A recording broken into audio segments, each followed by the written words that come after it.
The brand new ARC SMG, the NOXIOUS VETIVER, has become my new favorite SMG. This is a 600 RPM SMG and has a very fun perk combination that I recommend you start farming for ASAP. In order to get this SMG, this drops from the new activity, the Tomb and Contest of Elders. You can also unlock the tonics that let you focus the SMG, and you can keep getting more and more rolls and other activities as well. Now, getting into the god roll for this weapon, and what makes this SMG worth running over something like the Subjunctive or Aikilos SMG, which rolls Volt Shot and are absolutely amazing. Now, in the first perk slot for this weapon, you have Loose Change. This will proc on elemental debuffs. Now, this weapon rolls the new perk, Jolting Feedback. This perk jolts enemies based on damage, rather than getting a kill and reloading like Volt Shot. The jolt it does is an elemental debuff, meaning you're pretty much always going to be proccing Loose Change and getting the extra 50 reload, as well as an increase in aim assist and your movement speed while aiming down sights. Most times you're running this SMG, you probably will only proc Jolting Feedback once per magazine. However, when you are amplified, it only takes 13 shots to proc Jolting Feedback, or if you aren't amplified, it procs on 18 shots. And luckily for you, when Jolt from Jolting Feedback kills an enemy, you do become amplified,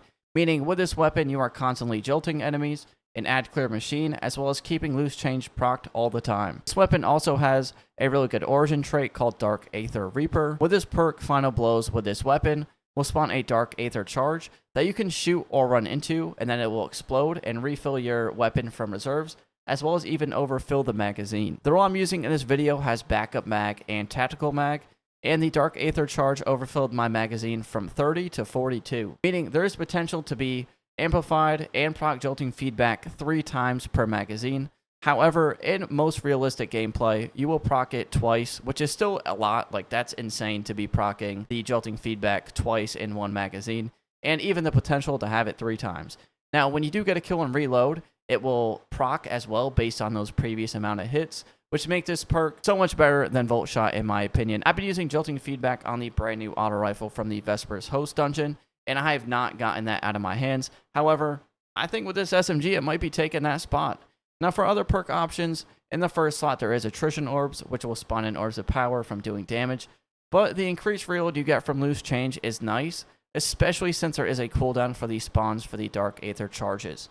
Now, overall, this SMG has been a lot of fun to use on this first day. The roll I'm using in this video is To the Pain and Jolting Feedback. I did not get the Loose Change roll, unfortunately, yet, so that's why there isn't the increased reload speed on this weapon in these clips. And once I get that roll, I'm going to be having so much fun. Now, for barrel and perk options, you have a couple different options in the barrel. At the end of the day, I'm probably going to be going for Fluted Barrel just for the increased stability and handling on this weapon. And in the magazine, you have Tactical Mag, which I think is #1 in my opinion, because you get the extra 1 slot in the magazine, the extra 10 reload, and the extra 5 stability. But you also have Appended Mag for the +2 in the magazine. And you could even go Extended Mag, where you get an extra 3 shots in the magazine, but you lose that 19 in reload speed. And sure, you're going to have Loose Change pretty much procced all the time, but with Extended Mag, your reload goes down to 59, even with Loose Change procced.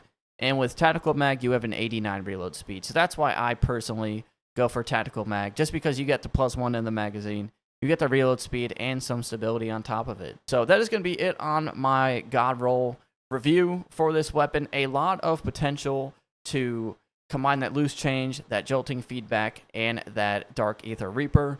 That Dark Aether Reaper is a game changer for this weapon. That origin trait is absolutely disgusting. As you can see here in some clips, the way that it just overfills the magazine and allows you to keep proccing that Jolting Feedback on enemies makes this weapon so much more fun than Subjunctive or the Aikilos SMG, just in my opinion, and this comes from someone that has about like 30,000 plus kills with the Aikilos SMG. That's it for this video. As always, be sure to like, comment, and subscribe for more Destiny 2 content, and we'll see you in the next one. Uppers.